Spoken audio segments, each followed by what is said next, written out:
Today is Saturday, October 29th, 2016.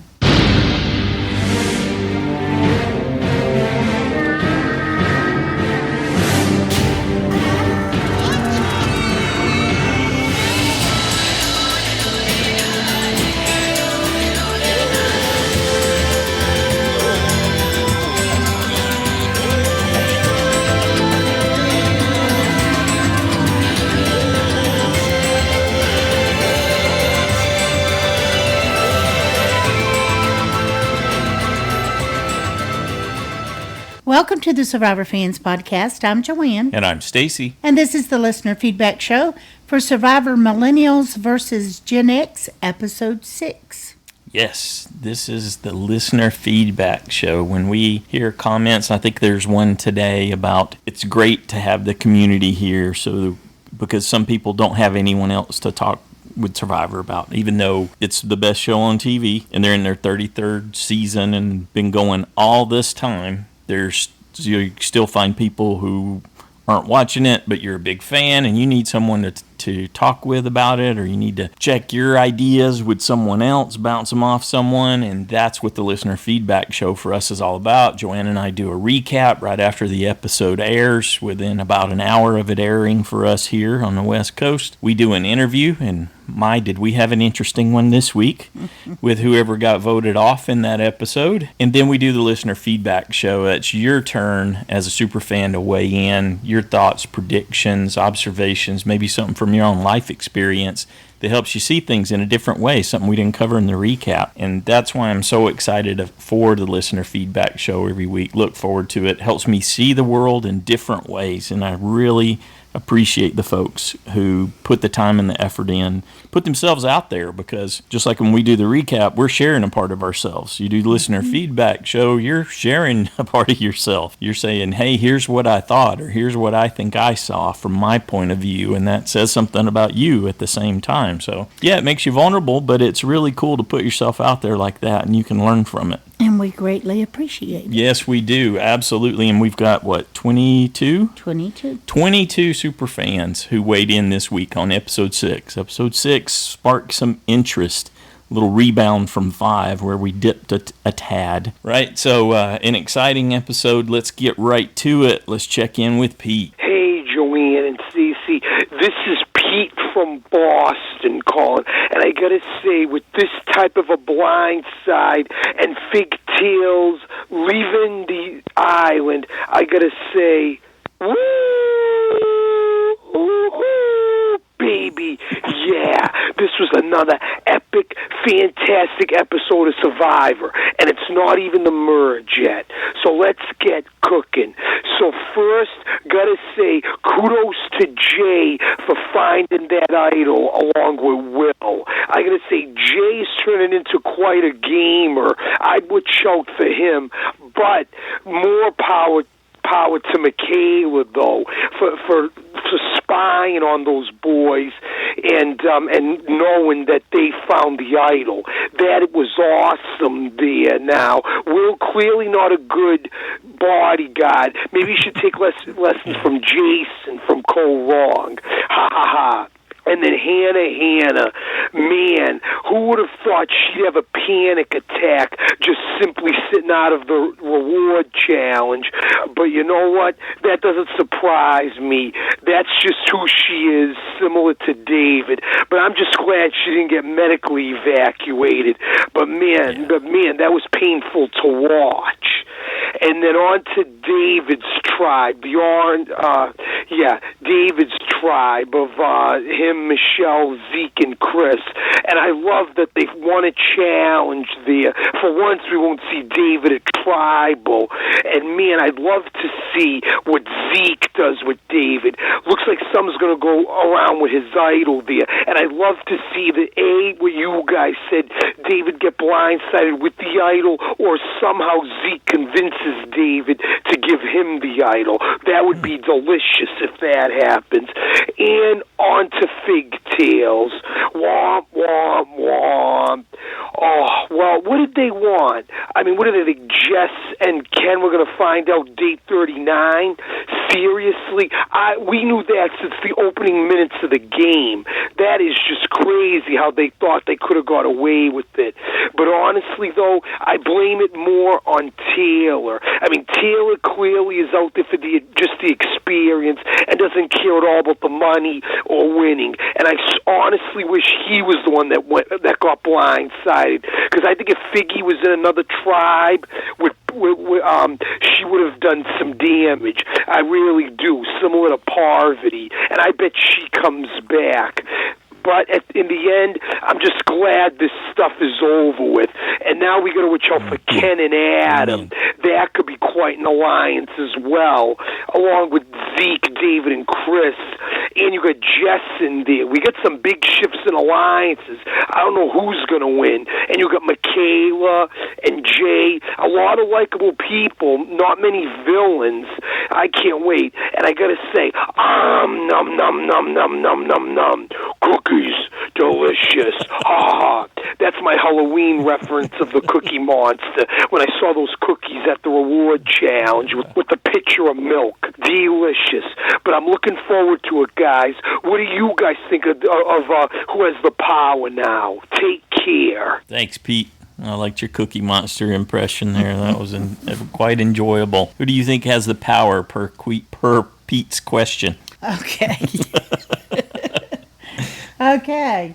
In power. I'm not sure that, of course, I'm assuming Adam will stay with, on the Takali tribe, that he'll stay with Jessica and Ken. So I would assume they would be in power on that tribe.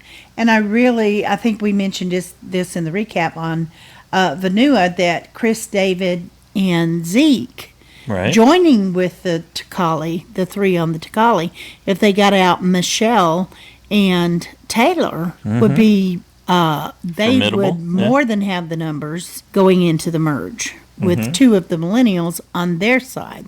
The other Millennials don't know that yet, but they will soon. Shortly, yes. And so I think those four on Ikabula of the Millennials think they're in control and have all the power. Yeah. I totally think Jay and Michaela think they're in power. Yeah. But not Jay so much. maybe more so thinks that than anyone in that tribe. And I think Brett's probably in bigger trouble than Sunday. I think they'll go after him first if they lose. Right. So, okay. Would they throw the challenge once they get to big see question that, okay, Figgy's gone. Whoa, right. Millennial has turned. So what's up with that? And should we throw the challenge to get rid of a Gen Xer? Yeah. We could throw the next couple challenges and surely we'll merge by then. And is that going to be a strategy for them to save Millennials? Would they be willing to take that big a risk? And they're definitely fans on there who know what that kind of risk can entail. Yep. That it does not always go in your favor. Nope. Excellent. Thanks, Pete. Next up, we got an audio clip from Shea. Actually, two.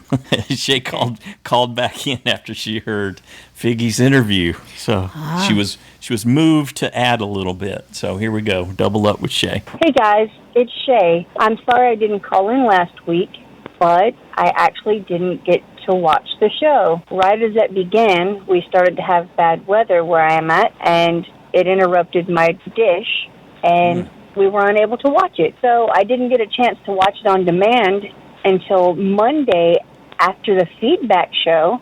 And I have to say, it was quite interesting to watch the show already knowing the opinions of my fellow fans. It was really cool to kind of do it that way. However, it didn't stop me from watching last night when it aired on regular time. This season is just phenomenal. I'm loving it. Every episode is so entertaining and so much is going on. There's just like so many layers. Michaela is just the beast. Brett had it right when he said there's nothing she can't do. If there is, we haven't seen it yet. I'm really loving her, and I'm so glad that Adam voted the way he did. I'm not ready to see Ken go. I'm just not. He has a rocking body. This is true, but it's his demeanor that I'm digging, and I really hope he's in the final three. I was kind of shocked to see Zeke with his little moment of cockiness talking about how Chris getting rid of Gen Xers and dwindling their numbers. I'm afraid we may have just gotten a peek at a side of him I don't really like. On the other side of that coin, though, his good friend Adam just did the same thing to the Millennials this tribal council, so eat it, Zeke. Anyway, cannot wait to hear what everybody has to say about this week. You guys have a great day. Bye. Hi, this is Shea. I know I've already called this week, but I just listened to Figgy's interview. I've listened to many interviews on this podcast, and I have never wanted to throw up in my own mouth. That child, and she is a child, is a brat. I can't believe that, first of all, she thought Taylor was going to be her husband. Hello. No, he wasn't gonna. Second, that she was willing to get married on the show just to make history. You want to make history, cure cancer, not marry a surfer on a reality show. Oh, my God.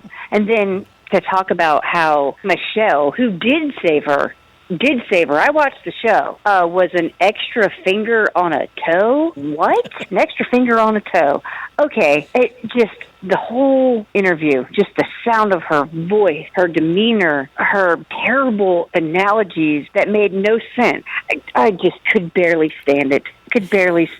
I don't know if I've ever disliked anyone so much on Survivor. I am just blown away by that interview. I'm sorry you had to go through it. I really am. Okay, have a good day. Bye. Oh, I love that. Oh, that's funny. It's always interesting to see how other people perceive the interviews. Yes, yeah. We always have our immediate reaction, which mine was not altogether different from Shay's. She did actually say something about fingers on toes. So yeah, we just kind of looked at each other and went, what? Yeah, but we're carrying on. We're tracking our questions. And me going through puberty because that got you right. No, not really. That was just it was kind of. It struck you like as an odd thing to say. when you try to make a joke and it kind of falls flat. Yeah. Kind of like that whole exchange. Yeah. Although she did point out one thing, and you were alluding to it when we were talking about Pete's feedback, which is, I did like that part of the interview when she was saying, hey, if Michaela really wanted to do something, then they could be throwing the challenge and securing that Gen Xers were going out. And I honestly hadn't thought about it until Figgy said that. So I think it's because I'm so opposed to that idea of taking, imposing that risk on myself if I were playing. The idea of throwing it to because you put yourself in jeopardy no matter if you think you have the numbers. But who better than the Millennials to do it? Yes. To As be Jeff bold. Would point out. Yes. Oh, God. We got to quit hammering that silly theme. Okay. All right, Shea. We enjoyed both your feedbacks. Thank you for calling back with your views on that interview. That was one for the books for sure. Up next, we got an email from Tina in Virginia. Hi, Joanne and Stacy. I'm a second-time writer, long-time listener. I know you both are Survivor super fans, so you may not have heard that there's an election coming up in the United States. In watching episode 6, I realized there are many political themes that apply to Survivor. After watching 2 years of campaigning, here are my top 10 correlating themes. Public and private ideas. This is a concept near and dear to my heart, I think. In politics, it is well known that politicians say one thing to the public and keep other thoughts and ideas private. In Survivor, Figgy failed on this one. She let it be too clear her deep love for Taylor and her love for Michelle. She made these thoughts public, and there was a backlash. Pretend to like people. Fake sincerity in politics. You have to have a good understanding of people. Take thousands of selfies with people you don't know, and some that occasionally smell. Okay? In some pretend... Some S-U-M. Yeah, in some pretend you like people. Hold their ugly babies and smile. Shake their dirty hands. In Survivor, Figgy did not have a good read on the others surrounding her, and neither does Taylor. She did not realize how uncomfortable she made Adam and the others. She did not cultivate enough relationships to win. She did not fake sincerity. 3, organization. In politics, they say you have to organize, and get hot at the end.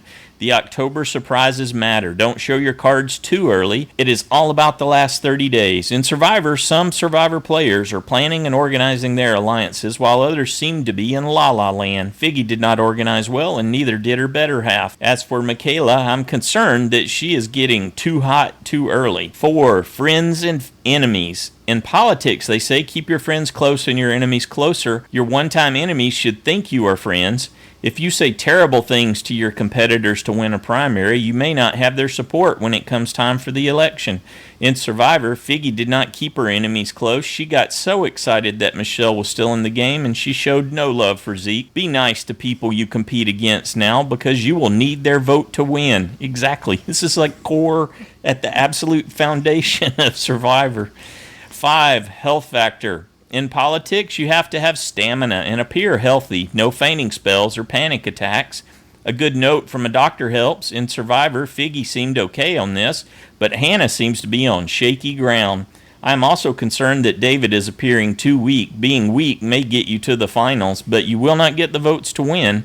Michaela may be too strong. 6. Affairs and romances. In politics, your life romances matter. What you said about your romances matter. How did you treat your spouse, former spouses, and former friends? What words did you use to describe your romantic endeavors? In Survivor, Figgy and Taylor were both in such la-la land they were not seeing the effect their love was having on others. Their romance was a threat to others and a danger to themselves. Taylor does not appear to realize this at all, and Figgy may have, but it was not managed well. 7. Lies. In politics, you have to tell people what they want to hear. Telling the truth's not the best policy, but you also do not want to get caught lying. Basically, you need to lie, but not get caught lying. Have plausible deniability. Let someone else take the blame if you're caught. In Survivor, Taylor wanted to be honest about his relationship, and Figgy wanted to be honest about her feelings for Michelle. The truth is, all politicians must lie to win, and all survivors must lie to win. 8. The likability factor. In politics, you have to be likable. Do people want to have a beer with you? Do you relate to them? In Survivor, Figgy was not likable by many. She seemed arrogant and maybe too good at controlling Taylor. 9. Importance of nerds. In politics, the use of nerds in statistical polls is becoming ever more important in deciding where to spend campaign monies. The IT guys matter. In Survivor, the cool kids, Taylor, Figgy, Jay, and Michelle, seem to be forgetting about the power of the nerds and the ability to switch sides if your side's not taking care of you. Shout out to Zeke, Adam, and David. Even though Ken is good looking, I think he is a closet nerd. 10. Tribes and allegiances matter. In politics, we have 2 tribes, Democrat and Republican. We support our tribe with so much passion and zest that we do not see the faults in our tribes. On the other hand, we see many faults in the other tribe. In Survivor, your tribes matter in the early stages, but after that, it is every person for him or herself. We do tend to shift tribes as the season goes on. If we do not hear the right message from our tribe, we may defect. I hope you enjoyed my feedback as much as I enjoyed writing it. I am a Survivor super fan and a super political nerd. I wish the election could last longer than 2 years and Survivor would play year-round. Don't hate me. Grown. Yeah, I don't want any more of the election. But I'm thrilled that you enjoyed it so much and you put those analogies together That for was us. awesome. I really enjoyed that. Yeah, thank you, Tina. Thank you. Yeah, that took some effort to congeal all that down. We appreciate it. Okay, next up, we got a call from Jacqueline. Hello, Joanne and Stacey. Hello, Survivor fans. My name is Jacqueline, and I'm from beautiful Orange County, California. I've been listening to this podcast for about 2-3 years now, and this is my first time calling, and I'm excited to give you my thoughts on last night's episode. First and foremost, I just want to say I absolutely love this podcast. I don't know anybody that watches Survivor, so I love hearing your guys' opinions and just listening to everything you guys have to say. The way you guys divulge into all that Survivorness is just wonderful for me because I have nobody to talk to it. And also the Facebook group is so awesome. You guys are always putting in cool content that I would never be able to find, and you guys will always answer my questions. Okay, so the episode, super happy that Jay found the idol. I think it's going to be really cool if all 3 of them keep it come merge time. And there will be 3 idols in play. I think it'll be absolutely crazy. Has that ever happened? I don't know. You guys will probably know. I loved his little story about wanting to take care of his family. I think that's so awesome, you know, that as a man, he is able to help provide for his family. It just sucks Michaela saw him because, dang sure she's going to use it against him, which would probably be good for TV, but I really like Jay. I think he's a good kid. As for the rest of the episode, freaking Michaela, she is amazing, man. Like, I think if she were 10 years older, I think she would probably have a really good chance of winning Survivor. I think she tends to act and say really, really immature things, which I think will get her kicked off sooner than later. Also, so happy. So happy that Adam kicked out Figgy. The way that they threatened him at Tribal Council, they are the worst Survivor players ever. They just think they are just so above everybody and can say anything or do anything, and no, that's just not how it goes. And just the way that they treated him, it's just like, did you not think, I don't know, they were just horrible. I'm really loving Ken too, and I had a question about the legacy idol, or is that what it's called? Yeah, I think so. Advantage. So she has to give it to somebody before she leaves, right? Like, did she just give it to someone on her way out? I'm unsure how that works. I also wanted to comment on your interview with Figgy. Wow, Stacey, you were way off with your predictions with her. She sounded even more arrogant and ignorant with the phone interview. Like, did she say Michelle was a finger on her toe? And then she said she wonders why people thought she was a really bad Survivor player. Like, all she cared about was freaking Taylor and her relationship with him. Like, oh my God. I really hope Jeff never brings her back, and she's the worst Survivor player. Just really young and dumb. I can't wait to hear what everybody else has to say. I freaking love you guys. And goodbye. Oh, sorry. One more thing. My predictions for next episode. I honestly think that someone from David's tribe will get kicked out, because why would he randomly tell Zeke that he has an idol? I think he feels like his back is pushed up against the wall and he needs to tell somebody to get them on their side. I remember he said those same lines, to Jay's, like, I super trust you, because he felt like he was at the bottom. And that's what I think. Someone from their tribe is going, all right, bye-bye. Thanks, Jacqueline. We appreciate you recording that and sending it in. It's great to hear from you, and great to have you out there sharing your thoughts with the other super fans here on the Feedback Show. What was the question she asked? How does the legacy advantage work if Jessica were to be voted out? Yep. Well, what do you mean, yep? Yeah, that was the question. Oh, okay. All right. So my understanding is that she does give it to, if she were to go to tribal council and she was voted off, she would then turn and give it to someone, I don't think they've really explained how, but she would have to give it to someone before she left. You think it would be public, though? Or if they would she would leave and she would say, give them this. We should have had a production meeting before the show, because I remembered it differently. I thought that she would decide who to give it to, and then it would be delivered to them back at camp. That makes more sense. Okay. But she does have to will it to someone. Yes, yeah. So how that will go about, I'm not sure we know for sure. But. I thought I did, and then you said that, and you made me doubt myself. Okay. Yay. How cool. This is a personal victory for you.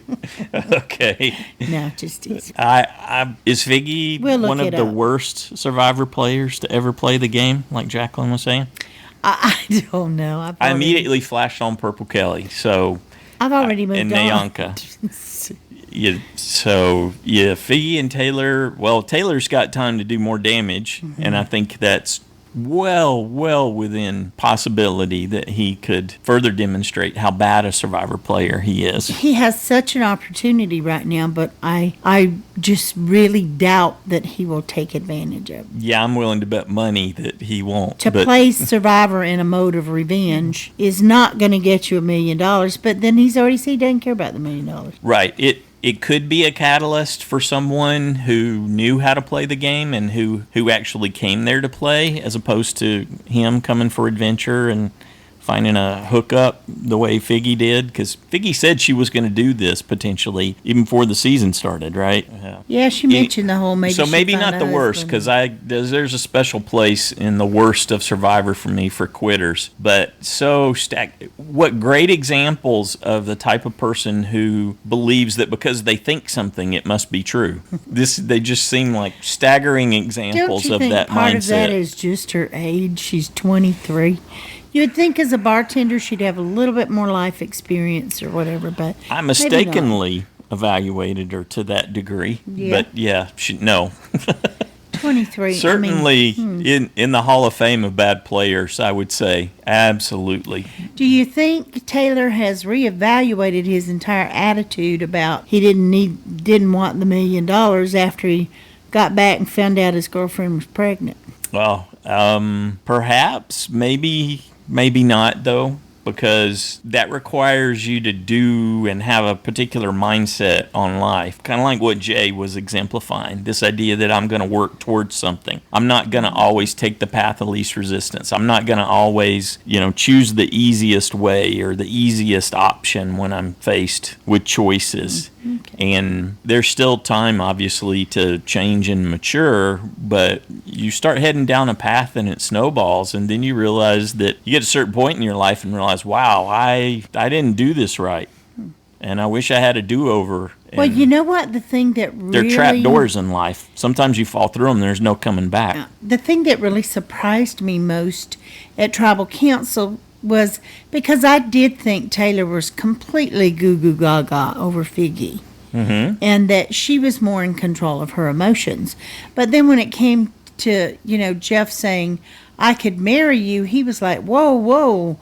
And when Jeff said, oh, you guys are in love, well, I wouldn't say love. He backpedaled quickly. Yeah, he didn't say it exactly like that. But you're right. He did appear to put the brakes on. So the love word at least woke him up from that haze that he appears to live in. Yeah. He did a Top Gun. He hit the brakes and Figgy flew right on by. Yeah. Yeah, something to that effect. Okay. Thanks. Comment at least. Thanks again, Jacqueline. Next up, we got an email from Nicola in Lexington, Kentucky. What did Nicola have to say? Hello, all. I hope everyone has had a good week. We were certainly cheering in our house on Wednesday. The demise of the sandy-crotched good ship Failure was met with a bit of a happy dance here, even though it meant no vote-off points. I like that. I officially have a crush on Michaela. She might not have done herself any favors with her statement at the end of the community challenge, but she is great TV. Mm-hmm. I hope Tay-Tay is next, and then we can close the curtain on the showmance, which from Figgy's exit interview sounds like that is exactly what it was. Hope everyone has a good week. Thanks for all you do, Joanne and Stacy. I know myself and many others really appreciate the time you put into this podcast. Thank you. And listening to your banter always brings a smile to my face. Cheers. All right. Thanks, Nicola. Yeah, we appreciate that. Mm-hmm. Next up, we got a call from Parker. Hey, it's Parker from Indiana. This episode, there wasn't a whole lot of, strategy, but it was pretty funny. We had Jay and Will finding the idol, and then them getting caught by Michaela, and that was hilarious. And then you had the blindfold challenge, which that's always pretty entertaining. And even the tribal tonight was pretty funny with very awesome ending. I'm so happy Figgy is gone. So happy. Looks like Jeff was getting a little nervous with Hannah, which who could blame him after last season with that one challenge where everybody got heat stroke. And Michaela at the reward challenge. I can't remember exactly what she said, but I know it was somewhere on the lines of honesty is the key to staying in this game, which is not true at all. She doesn't even know what this game is if she thinks honesty is the key to staying in the game. Guess what happened to Figgy? She got voted out, and, she was being like, oh, I love Hannah and Zeke. I thought this was a pretty fun episode, and next week looked pretty good, too, with Zeke and David maybe getting into a bromance, so that'll be fun. All right. Thanks, Parker. Next up, we got a quick note from JohnnyMac in Boston. Foggy, instead of Figgy, Foggy needs to learn the difference between epic, making history, crazy, and just plain old stupid. Said that from a Gen Xer, a Get Xer. Yeah, I wasn't sure if that was supposed to if that was typo or not. If it was supposed to be Gen X or but I just left it as it translated was. it in my head. Sorry, it reads said from a Get Xer. So maybe that's a play on Gen Xer. Thanks, Johnny Mac. Sorry if I flubbed that there. All right, next up, we got a call from Aaron. Hello, Joanne and Stacy. Hello, Survivor fans. This is Aaron from Busan, South Korea, to talk about the episode this week. Wow, what an episode this was. It was, the romance has been broken up. You know, last week I thought Figgy was going home, so I put her as going home as JSFL. And then this week I was like, no, it's got to be Taylor. It can't be Figgy. So I did Taylor, and Figgy went home. Just my luck. But, yeah, definitely that's my advice. Go with your gut on this stuff. Oh, and now there's buses and trucks. I don't know if you can hear that around me, because I'm walking in the city of Busan. No, I'm not in Busan. I don't know where I am. No, I know where I am. Anyway, I feel just as, I feel like I'm in Taylor's mind. I've met him in my mind, and now I understand him, and the world is great. I was living for the moment when Michaela caught Shea finding the idol with Will. It totally reminded me of Frosty catching Todd and Amanda in the act of China. But I do think that Michaela will be able to use that information to her advantage. And as much as I love Michaela and I would love to see her do well in the game, I'm very afraid for her longevity in the game. If she can manage to make the merge and then not be seen as too big of a threat, or end up, it'll take probably an immunity run from her to get to the end. I'm not sure what's going to happen next week. Wow, this I feel like I've been ranting about nothing, just like a millennial. But okay, I don't know what's going to happen next week, but I think maybe Zeke is going to blindside David, and David might go home with an idol in his pocket. I don't know. I just don't think that's going to go well when he tells Zeke about it. Okay. Love what you do. I'll talk to you all next week. Can't wait to hear what everybody else has to say. Bye. Wow, that's an interesting one to contemplate. What do you think about that? That would certainly be a twist. Yeah.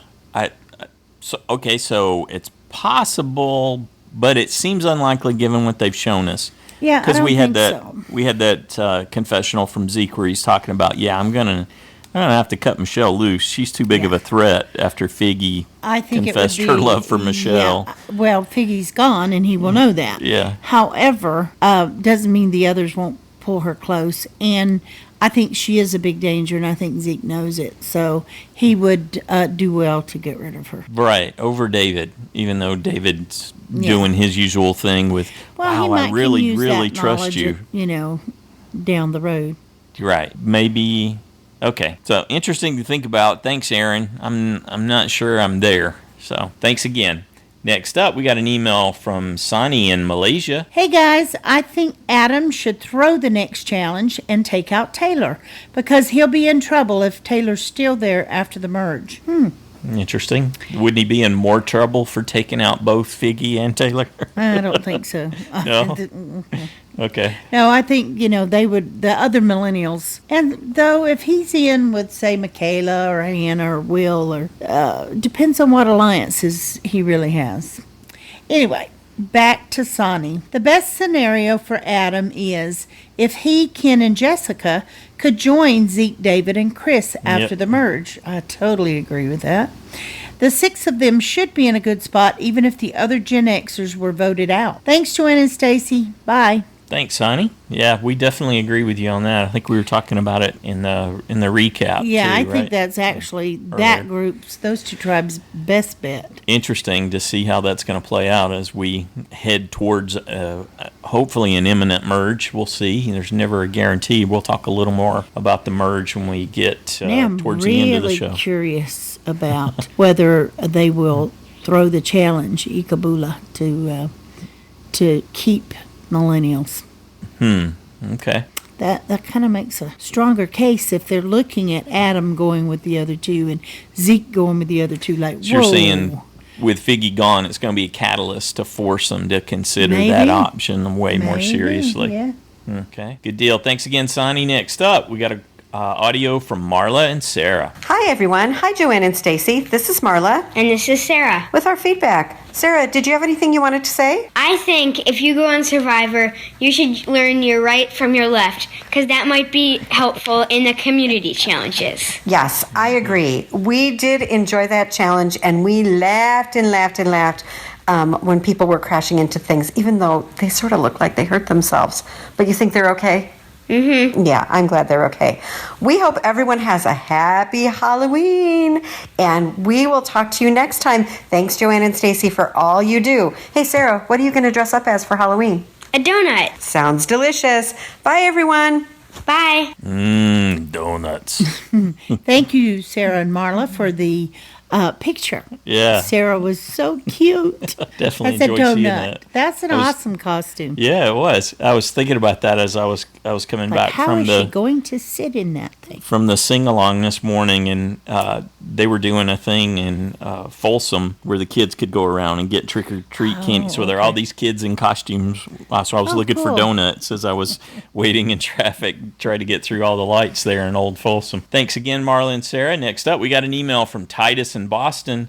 Hello, Survivor fans. Titus from brisk, bewitching Boston here. Firstly, thank goodness I wasn't a fan of the showmance and happy to be done with it. Let's start with Michaela. Yes, it is risky to voice your opinions this much in a game of Survivor, but she really has been finessing her way through difficult scenarios. I agree with what she did during the community challenge. Talk about killing two birds with one stone. Keeping people in the game that may be more inclined to work with her because they are not attached by anything closely related to lips.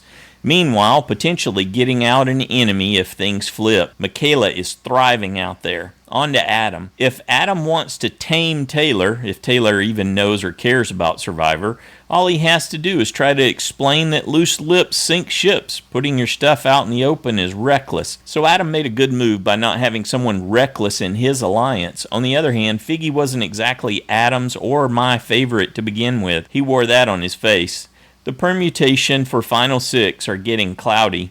To briefly mention, we have the most unclear delineations coming from the biggest tribe remaining. Where do all these people stand? Are we just to assume all the Millennials are together? I think not. Why would Jay and Will act so upset by the fact that Michaela saw them? Is Hannah spiteful from the way Michaela became vocal? This season's revving up into overdrive. Hold on to your buffs. Thanks, Titus. I like that. Hold on to your buffs. Yeah, we're missing out on some serious dynamics by, they featured, like we're talking about, Jay and Michaela, but Hannah, besides from her panic attack, Will, Sunday, and Brett are for the most part invisible to us. So we're really missing more of what's happening there. I think Titus is onto something. I think there are cracks in divisions, and we've heard Michaela voice a little bit of that, and Hannah seemed open to it early in the game. I don't know where her mind is now. There was a good extra clip with Hannah talking about how she felt after Michaela was barking at her and, basically putting her down, disrespecting her during that challenge, why she chose to deal with it the way she did and how it made her feel and all those things. So Michaela, she did some damage there that won't be easily repaired. You can say, I'm sorry, and hey, we won, but you could tell it was still weighing on Hannah in that extra clip. I'm actually not sure that, certainly Michaela, maybe even Michelle, I'm not sure they're going to be that sad to see Figgy gone. Wait, Michaela's not going to be sad to see Figgy gone at all. I know. That's what I'm saying. There was never... I don't even think Michelle will. There was just barely a reconciliation there. I think Michelle will go, yeah, okay. And I didn't have to get blood on my hand. Yeah, except that she was depending on Figgy as a shield because she knew that Figgy didn't really get what was going on and what her value to Michelle was at the time. So, well, she liked Adam, and she wasn't wanting to get rid of Adam. She didn't necessarily like Zeke. Mm-hmm. Remember, she wanted to keep Adam over Zeke. Right. And she wanted to work with Adam. So, Zeke... The thing that hurt him the most there, as I recall going back to the early episodes, was that he was the one who told Jay, hey, the plan is let's get rid of Figgy, and then after that we'll take care of Michaela. And that's what undid them. And so the blood was really or the blame was on. He didn't get blood on his hands because he didn't get to execute that plan. Right. But the blame was really, and the stigma was on Zeke, and Adam kind of seemed to get bundled up in that. He was along for the ride. So I think Zeke had to eat the majority of that animosity, and Adam got stuck because he was voting and thinking that's the way it was going to go down when Jay unraveled it, told Michelle, and then Michelle put the plan in place to save Figgy by having her make up with Michaela. Well, I totally think Hannah, Michaela, and Will, we don't really know what they're thinking and where they are. I think Will got lost. I really think he's lost right now. He thought he was part of the Jay Taylor cool Figgy thing. Yeah. And he was, I guess, in a way, but he seemed like a fifth wheel in that whole thing for sure. From what we were shown. Yeah. So what we have seen, at least in the extra clips with Will, is he's cognizant of the game. He's a student of the game. He realized what was going on, and he was trying to make those choices to help him in the game. So I think he's got enough awareness, unlike some other folks this season. He has enough self-awareness and an understanding of what's going on in the game that he could adjust and he could recover and not flame out getting bundled in with Jay and Taylor. I'm not as sure that I know as much about Zeke and where he is in the game now after him saying in last week's episode about, and the Gen Xers and, they got rid of one of their own and They made sure we don't know what to think of exactly. of Zeke because a lot of people actually. They had that moment, and then they had the one where he was talking about, I got to get rid of Michelle. She's a real threat. And you're like, yeah. I wish I could forget the other thing you said. Actually, the only people I feel like we kind of know mostly where they are the Gen Xers. Yeah. Just because their hands been forced. Minus maybe David. Yeah. David's I've never all known. over. Yeah. So, but the other Gen Xers, I think, are pretty set in some of the things that they're thinking. But with most of the millennials, I'm really not sure anymore. Okay. Interesting. Thanks again, Titus. Next in. Well, thank you. Next up, let's check in with Drew and Adelaide and Charlie. Say hi, everyone. Hi. Say hi. Hey everyone, this is Drew and Charlie and Adelaide from Utah, just having a quick morning feedback, so let's get to it. Hey, the wife and I both scored full points too. It was an exciting night at our house, like clearly it was at many houses. Anyway, That was pretty exciting. I think that's my second time this season, and I still have gotten full save points every week. This is just unlike me. If I were in the side challenge, I'd be, I think, tied for first. Anyway, I'm not. Maybe next time. Okay, first of all, the interview had some neat points. Even she recognizes outside of the game what an idiot Taylor is. Ha! Yeah, but I'm not quite ready to give Figgy the Held Back Genius Award just yet. I don't know. I love that. I could see them bringing her back, though. I'm so bad, I laughed every time she cried on this episode. Ha ha ha. Oh well. Yeah, I thought it was a great episode, and I had a few good thoughts, which I really should have written down. Okay, about David. I feel like there's something really weird going on with him, especially in the challenges. I just can't believe that someone could be so bad at these challenges. Like, someone's telling him to go right, and he clearly hears, but then he just keeps on going straight instead. I feel like it's becoming clearer every week that he's basically been playing a character from the beginning, like that it was planned that way. And of course, he does write for TV, so yeah. There were some great comeuppance build-up moments with Taylor, like that part when he was like, maybe Adam's smarter than we all think. Unlikely, but... Oh man, I was just like, they have to be building up for Blindside right now. They just have to. And then they did. Oh, and the other thing that I thought is that Michaela's line at the end of the immunity challenge was a perfect response to Taylor's derpy derp derp moment. At first I was like, ooh, why did she say that? Now she's in a tight spot. But she climbed out of it quick, and it won't cost her anything with him, I don't think. I am getting closer to Team Michaela, but then... I think they want me to, just in time to snag my USB 5 away from me the first episode after I pick it. Charlie. I'm not going to ask you who to pick for my USB, baby. Last time you led me astray. We'll see. Maybe I will. Anyway, I do think that Michaela is jury, at least, for sure. So winner of the week, I will give that to Michaela for sure because, man, she was really frustrated with Hannah, but she led them to the victory and she was doing great. And, that moment when she discovered them with the idol, that was Wonderful. That was so funny, and they were so annoyed. It was really, of course, if it had been me that had found it, well, I wouldn't have been walking right into the middle of the path. So stupid. Anyway, loser of the week, Figgy, of course. What a complete and total shock that those two aren't still together. And what a relief that they didn't get married, all things considered. I mean. Okay, I got the kids crawling all around, and I'm going to send this off and hope you guys have a great Saturday and a very happy and safe Halloween. And I will talk to you next week. Charlie, can you say bye? Bye. Baby, can you say bye-bye? Bye. Okay, see you later. All right. Thanks, Drew, Charlie, and Adelaide. Appreciate that. I love that, the delayed genius.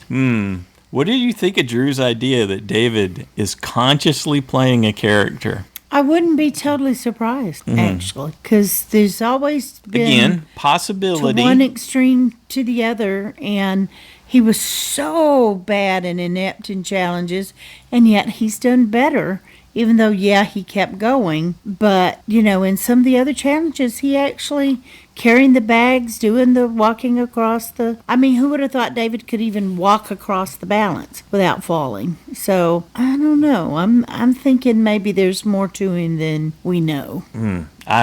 So I like thinking about it. Thanks for that to contemplate, Drew. But that would take so much extra energy that I have trouble thinking that it's plausible. That's what's so hard when they're out there and it's just grinding you down, right? When Michaela was talking about in one of her clips about how hard it was even just to go get water sometimes, right? To get yourself up to go do that, much less rebuild a new camp. And that, yeah, I just find that hard, even though you've had apple pie and brownies and cookies and cupcakes. Good days and bad. Yeah, certainly we've seen that, and everybody was talking about that. There was a good extra clip where Chris was talking about just how important that food that I was saying wasn't significant enough as a reward was to them in terms of changing their mental state. Oh, yeah. Yeah. Thanks again, and that guys. their bodies also really responded, even though it was sweet. Yeah, Zeke was saying that it was like getting to see things in high def after everything was... I loved the way he explained that. Yeah, it was really good. The guy's Very eloquent. good. Yeah, he puts thought into those things and how his body was just sort of shutting down and then it got booted back up with all that sugar. Yeah, and that could everything function dimmed again. and he couldn't see the peripherals. Yeah, and then the fog lifted. And then they ate and it was like, whoa, I can see everything's color again. colorful. Yeah, and instead in of high monochrome. def again. Yeah. Yeah, So that I was like, good. Okay. All right. Thanks, Drew. Next up, we got an email from Jen in California. Hi, everyone. Gosh, it's been so long since I've not left voice feedback.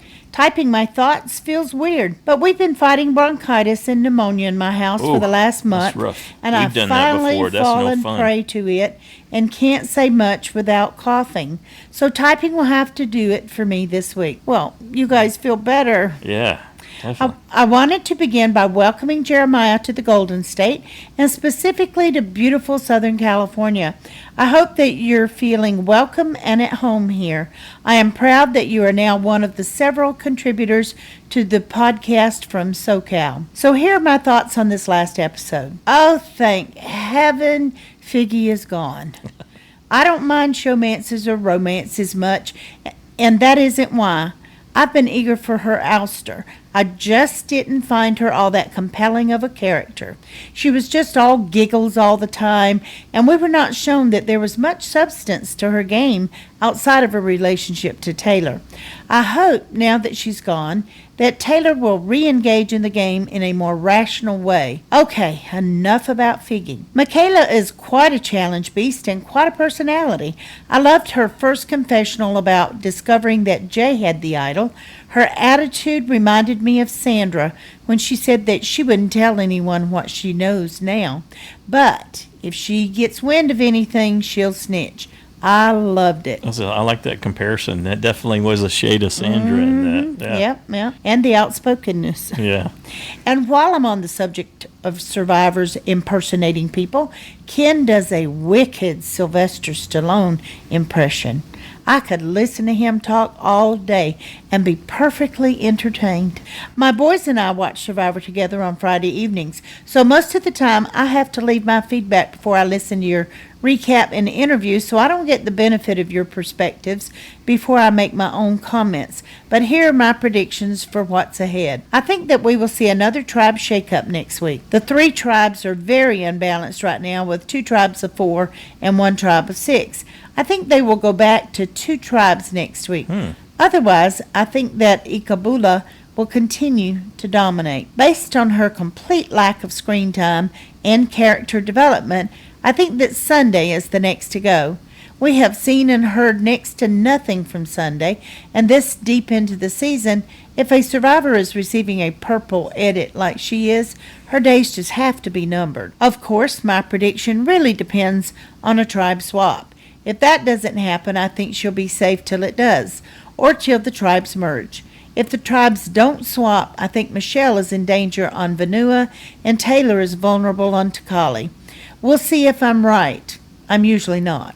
But I was last week, so let's see how long I can ride this wave. Thanks, Joanne and Stacy, as always, for this amazing forum that you give us to share our love of Survivor. Till next week. You bet. Thanks, Jen. Next up, we got a call from Kenny. Hey, guys. It's Kenny from Dallas. I really enjoyed this last episode, and I'm enjoying the season as a whole because there is no clear front runner. I enjoyed your interview with Figgy. I guess she set a record for the number of times she was beat out or came close to it. She compared herself and Taylor to Rob and Amber, but they are no Rob and Amber. They're not even close to a Rob and Amber. What a joke. As for your take on some people not being highlighted, I agree. Who the heck are Sunday and Brett, for example? We really haven't given much background or context to their game, and I really don't know who they are. Will, we really haven't heard a lot from either. It is true, God knows what I know about picking a winner. Last year I thought that Aubrey was getting the winner's edit. No, she did make it near the end. She lost the relatively unknown 1L Michelle. But the editors seem to be letting us see Jay in a light where he's not the slacker millennial. He's a hard worker and he wants to do something for his family. And certainly Adam wanted to do something to impress his mother because he was such a big fan of the show. Ken also, I think, wants to be known as someone who's just not a pretty face for him, and he's showing something. Taylor makes Fabio look like a Nobel Prize winner. Certainly Figgy threw him under the bus that he's essentially a moron, and he's going to flame out, I'm sure, in so many different ways. Hannah, I think, just is too wishy-washy to do anything. Michaela's getting a great edit, very vibrant, colorful character who's a real beast in the challenges, and I could see her really being targeted, not just, like a guy who's, once the merge happens, that they really go after. David, I think, is too quirky to do anything, and Jessica is just not there, I think.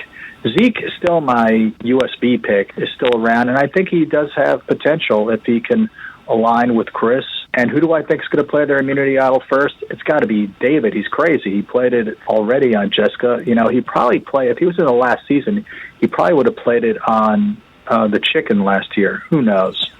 Take care, guys. Be good. Yep, I think he might have played it on the chicken. Yeah, that's okay. I like that reasoning. I think David will be wacky with his idol play, and he'll probably be first out of the gate with the next one, given the opportunity. Thanks, Kenny. Next up, we got a call from Jill.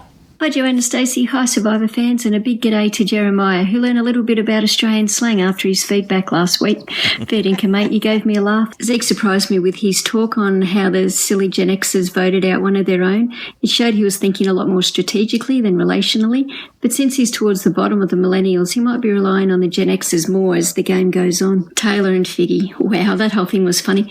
When they were wondering if they should tell Jessica and Ken, then Figgy goes and talks to both of them, and both their reactions were hilarious. You think? She cracked me up. And even Ken taking over from Jeff in the tribal council and saying about their well-developed 2-week relationship. I loved it, but then there isn't much I don't love about Ken.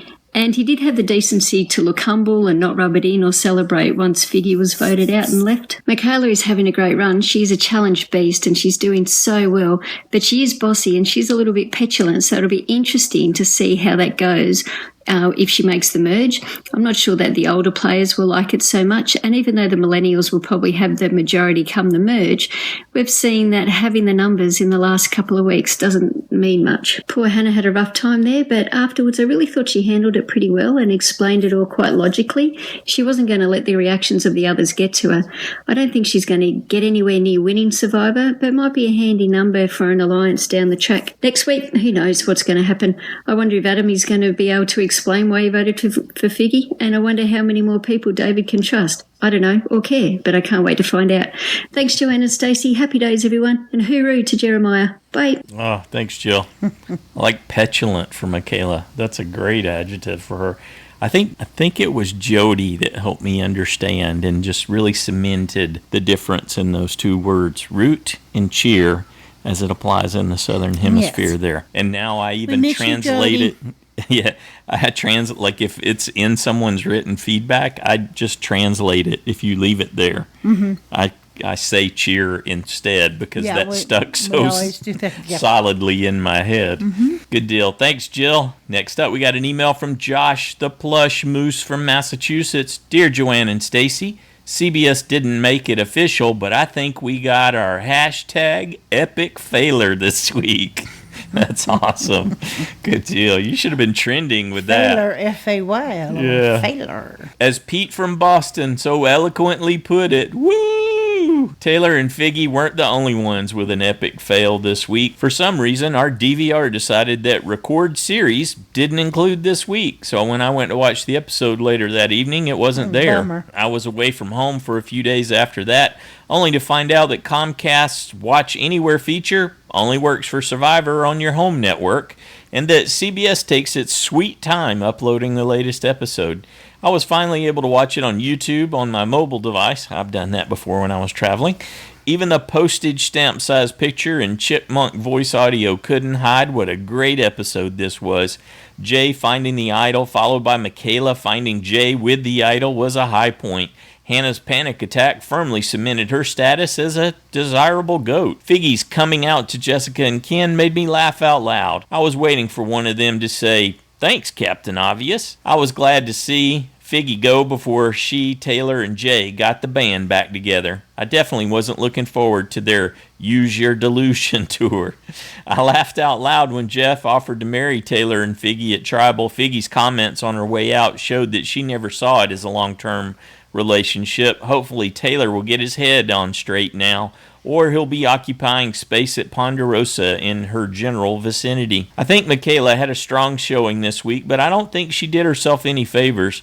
To me, she's playing a strong second place game. Good strategic chops, solid in challenges, great confessionals, but not good enough at schmoozing to win the million. Unless she has goats in tow, I don't think she'll win. Speaking of not being able to win, I'm having a difficult time tapping out this message, hooves and tiny touchscreens don't mix. So, I'm going to cut it short this week. Anyway, thanks Joanne and Stacey for all you do. Can't wait to hear what the other fans have to say. And thank you, Josh. Great as always. Next up, we got a call from Jack. Hi, Joanne and Stacey and all you Survivor fans out there. This is Jack from California with my feedback from this most recent episode. I don't have much to say about it, but I am glad that Figgy got voted out. She was a fun castaway to watch, but the relationship with her and Taylor was too much, and I knew they were going to suffer because of it. At least for me, it was pretty obvious that everyone knew about the showmans, but both Figgy and Taylor aren't that smart or don't have great gameplay to see that it's causing trouble and annoying their other tribe mates. It was great to see Jay and Will team up to find that hidden immunity idol, and I'm looking forward to seeing how that's going to play out. But Michaela bumped into them at the wrong time, and that might cause some problems. As for the immunity challenge, it looks like it was a really hard one. I don't know how good I would do if I had to solve a maze puzzle the way they did while standing on a piece of wood that looks quite small. For next episode, it's pretty clear to me that if Takali goes back to tribal council, Taylor will be the next to go. I don't know if that's going to happen, but if it does, I think that's who's going to be next. Also, it's interesting to see Zeke and David team up the way the preview looks. I'm looking forward to the next episode and seeing how that all works out. So until next episode, take care, and I can't wait to hear what everyone else has to say. This is Jack from California, signing off. Bye. Hey, Jack. Good job. Way to go. You know, I was thinking about what was said earlier, and I thought, why would David be telling Zeke? But he just blurts that out. I know He that. gets in someone's presence who I guess at that moment doesn't seem threatening, and he runs his little script of "I really trust you." Do you think Chris does? Chris doesn't know he has it, right? Well, they've suspected it, but he may not But know they it don't. for sure. Yeah. Well, they suspected he had the first one. Mm-hmm. But I don't know if they suspect he has the second one or not. But I bet nobody knew. That's why he needed to tell. I was thinking because that he Chris can't would stand know, sitting on a 'cause they secret. were- yeah. Yeah. That he had to tell somebody. Mhm. He had to feel like, there was somebody he could trust and tell and, secure his relationship. So he's knowledge. willing to invest that in Zeke Yeah, I before guess so. Chris. Yeah, okay. That Might makes, be something that interesting makes to more take away sense. from that. Okay. Thanks again, Jack. Next up, we got an email from Brandon in Brooklyn. Ding dong. Who is it? The end of a showmance. Wow, guys, what an episode. I first have to say I was wrong about Jay. I didn't think he knew about idols or cared to look, but good for him. Unfortunately, when you tell your hungry tribe that you're going to look for coconuts, you better hurry up and find that idol. Maybe he should have spent less time celebrating, then Michaela wouldn't have seen the idol. Wow, with Figgy gone, this will shake up the game in a huge way. Michelle will have to stay with Zeke and Chris alliance now because she lost her main girl. Taylor is not going to be a happy man and will want revenge. I can't wait for next week. All right, thanks, Brandon. Up next, we have an audio clip from Brad. Hi, Joanne, Stacy. It's Brad from Los Angeles. What an awesome episode. I'd love to ask you guys a question. What's the history on a 12-person merge? Right now, we're looking at 14 people. If we can ask 2 millennials, then we've got a 6-6 merge, millennials versus Gen X. What do you guys think about that? Second question, when I'm looking at the numbers, you've got David, Chris, and Zeke versus Michelle. You got Adam, Jessica, and Ken versus Tay. And then in the big group, you've got Justin, Hannah, Will, and Michaela versus Brett and Sunday. So to me, if I'm Jay and I want to come into the merge numbers and Michaela, I'm thinking throw the challenge, because if you can axe out Brett, Sunday's basically a throwaway. Then you've still got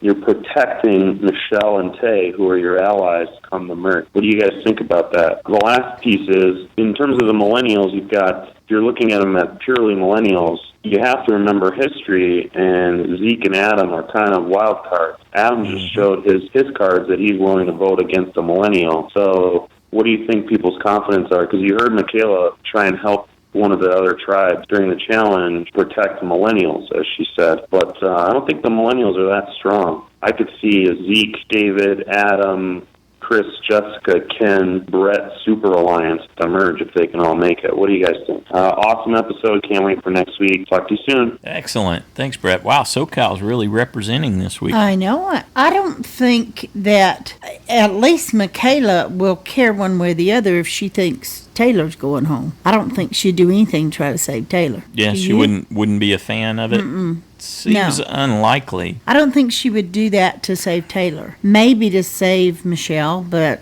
maybe not too. Why would she jeopardize? That's it. It's just how willing are you to take on that risk? Throwing challenges, the history there just doesn't end well at all. And you get something that happens in the game that you haven't anticipated because you can't think through all those scenarios. It's a huge risk. Well, if Adam and Zeke are with Gen Xers, then the millennials already don't have control. Yeah, sure. I think it's going to open the door for Hannah and give her another option too. So I think this idea of the, together millennials is just, it's gone.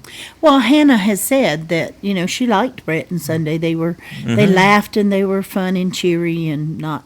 Michaela said that, actually. Oh, I thought it was Hannah. It was Michaela talking about how refreshing it was to have Brett and Sunday there because they smiled a lot and they weren't always scheming. Oh, maybe Is that the was clip her. that you're thinking of, maybe? Maybe I just thought it was Hannah. Brad asked the other question about merging at 12, so I went back and pulled the last, 6 seven seasons and looked. So, okay, Wrong, season 32, the one we just came out of, they merged at 11. They had 18 people start in the game, and they merged when they were down to 11 in episode 8 So on day 20 9. people, they could do a third. Day 19. Well, it's been done before. It was actually done in season 31. They merged at 13. Again, episode 8, day 19, which we just went through, which was interesting to think about. As I was pulling this together. Worlds Apart, season 30, they merged at 12 of 18. And that was episode 7, day 19. Season 29, San Juan del Sur, they merged at 12 people left out of 18 that started the game. Episode 7, day 18. Cagayan, season 28, they merged at 11 of 18. So they took that a little deeper. But it was actually in episode 6, day 19.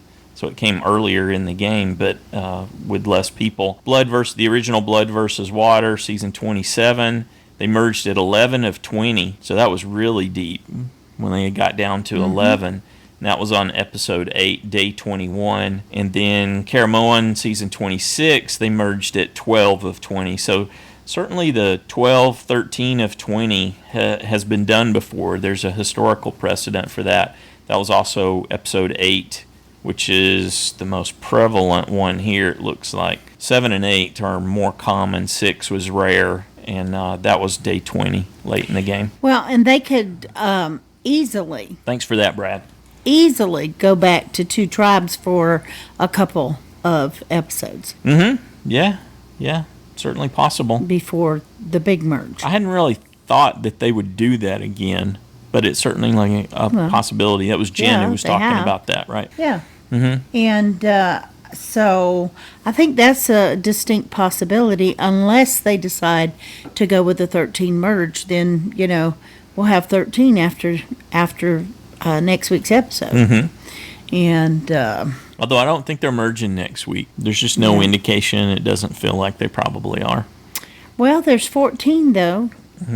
Would they do an uneven number? So that means if they don't do it next week, they probably won't do it the week after because it would be uneven number. Yeah, I don't know that they've ever gone to episode 9 for a merge. So just not, well, I can say they haven't in recent history. How's that? Yeah. Well, I'm anxious to see whether they do or not. After looking at Brad asked the question, so I just went back through Wikipedia looking, and because sorry, Brad, I'm not that big of a super fan that I have that stuff memorized. So you'd have to ask Mike K. Yeah, had to go research it, and it made me think, we're most likely to see a merge in episode 8 because we're already at day 19, right? Isn't that where we ended up in episode 6? I believe so. So they're kind of tearing through it. They're going to have to do some 2-day episodes. Plus, they, like you and I were talking about this week, have a couple of double eliminations. Definitely. They have to drop some of these folks. Unless they're going into the finale with 7, or the finale's later than we think it is. Or one year, didn't they do a double elimination on Thanksgiving week or something? Yeah, I believe so. Yeah. I know we were traveling and we had to do 7 podcasts. Yeah. Here we go. And when they do that, we don't get the interview the next day, obviously on Thanksgiving, and we get them on Monday. Yeah, made for a busy vacation week, didn't it? Yeah. All right, thanks for those questions, Brad. Great to hear from you. Next up, we got an email from Rashmi in Perth. Dear Joanne and Stacy and all my Survivor buddies, just a quick note as I am super busy getting organized for our festival of Diwali. May the Festival of Lights add sparkles of joy to your life. Wishing you all a happy Diwali. Thank you. I enjoyed this episode, and even though Michaela was very entertaining, her outspokenness may come to bite her. I think that's one of the big themes of this feedback show. Yeah. Everyone's worried about how outspoken she is. Figgy seemed really bitter about Taylor in her interviews and claims to be the brains of the duo. I wonder. Ken seems to be getting a very positive. Looking forward to hearing everyone else's view, especially Liam's. Cheers. Thanks, Rashmi. We appreciate. We miss you, Liam. Yeah, we appreciate you. We appreciate you sending that in, Rashmi, while you're getting ready for Diwali. We hope you have a wonderful Diwali celebration too. Next up, we got an audio from JayWaffles. Hello, Joanne and Stacy, and all the Survivor fans at home. This is JayWaffles from Canada with feedback for episode 6, Gen X versus Millennials. And while I don't have much else to say about the episode, I'll start with this. It's about darn time they voted Figgy off. The whole showmance was played out and not even remotely fun to watch, especially considering that their antics had overshadowed and monopolized the season thus far. So much so that we were missing out on the stories of Will, Brent, and Sunday. Perhaps there are some people who would really hope to see a love connection on the island, but that's not what Survivor is about, and I hope the future seasons will leave the puppy love antics to The Bachelor. I was also a bit surprised with Figgy's exit interview. She somehow came off worse than she was made to seem on the show.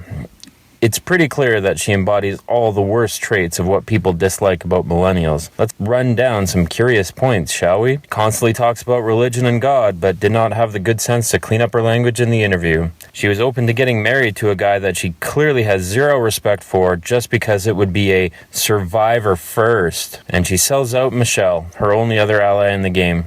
Unbelievable. All I can say is kudos to you both for biting your tongue on this one. I also want to add, I'm really surprised and excited to see what Michaela can do in the future. I think she's a really strong contender for Sole Survivor, and looking forward to her story arc in the rest of the season. Thanks for all you do, and looking forward to hear what everyone else has to say. Have a great week. Bye. Thanks, JayWaffles. I think you're in some good company there with your observations and conclusions. Next up, we got a clip from Paul. Hey, Paul in Louisiana here, and it's confession time. I watched this entire episode constantly saying, oh, that's foreshadowing. He's going for sure. Hopefully I can calm down next week and stop trying to read too much into every little word that our cast says. My goal next week is to sit back and enjoy the show rather than analyze it minute by minute, second by second. So I know we lost a lot of USBs this week, and trust me when I say that I'm not bragging, but mine is still there. David's strategy appears to be that of setting the bar to new lows while in challenges, especially in that first one. Yeah, he performed adequately in the second, but that's only really in comparison to the first challenge. Let's face it, he's still underperforming. Of course, he stated not once but twice that getting rid of Cece was a good move, but I still feel that they're completely interchangeable. But now that I think of it, Cece seems to have the better personality, so maybe I'm wrong there. But it wasn't just my USB who underperformed in the challenges this week. Figgy screwed up in both of her performances and also drew attention to her showmance and her allies on the other tribes, which proves to me anyway that she loves attention, be it good or bad. It's just too bad for her that she couldn't make Adam feel more secure being in an alliance with her. And when she was voted off, I was cheering, and then I realized that Taz lost his USB, so I calmed down instantly and tried to make him feel better about his placement in the JSFL, but he was too busy cheering to hear anything that I had to say. So this leaves us with Taylor, who I just can't get behind because of his, love for Figgy? He's got Figgy all over him, so I'll be glad to see him go as well.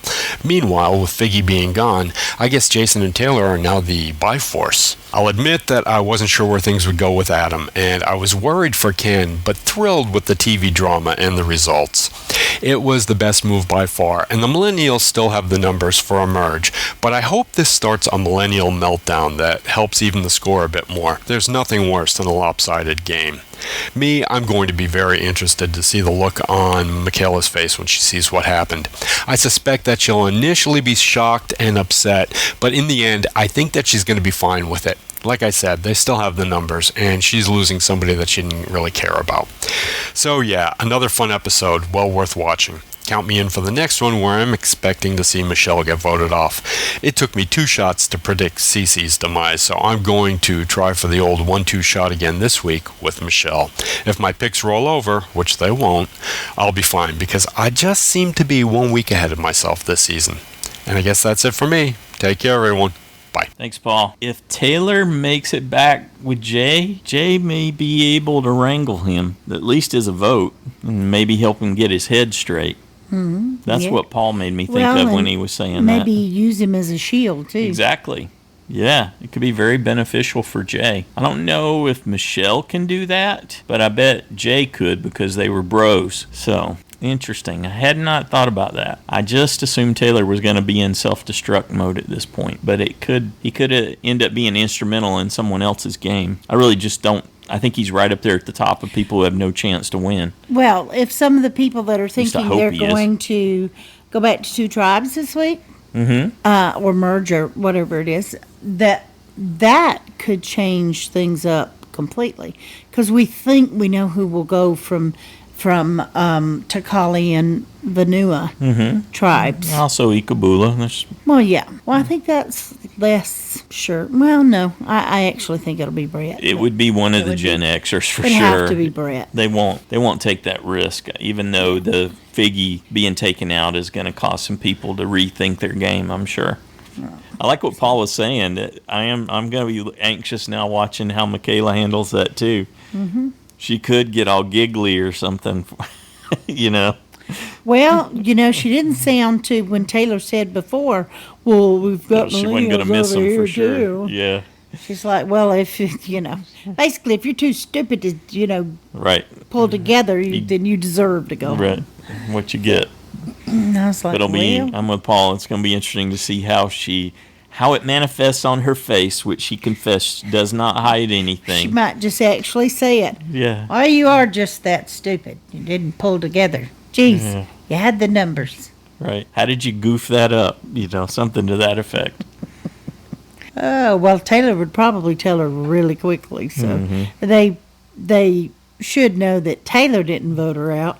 Right. Anything else? Any observations? Big themes? People are thrilled to see Figgy gone. Worried for Michaela's future because she likes barking up with either criticism of her tribe mates or whatever's on her mind. Again, somehow thinking there aren't repercussions for things. Yeah, well, that's a mistake. That's the part that makes me a little anxious about throwing my lot in with her, even though I would have a lot of fun cheering for her. Yeah, I don't think I would. But who's your front runner? I'm guessing you're not going to stay with Hannah. I don't know. Really? You're going to stick with Panic Attack? Probably not. Now, this week was your snort. Snort of the week. Snort of the week goes to me. Yes. Okay, yeah, I don't know. Pick a front runner. Just pick one.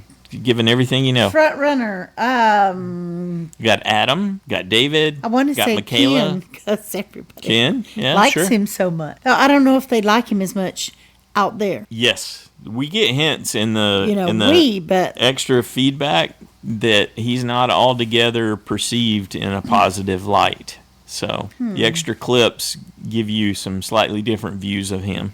I still think Jessica has a shot. You do? Yeah. Why? Just because if she makes it into the merge, she can kind of slip in under the radar. Okay, sure. She goes under the radar, coattailing it. Mm-hmm. But how's she gonna? Or if she manipulates a female alliance or she something blundered like that, or that one. Well, she did, but she might try it again. I doubt it.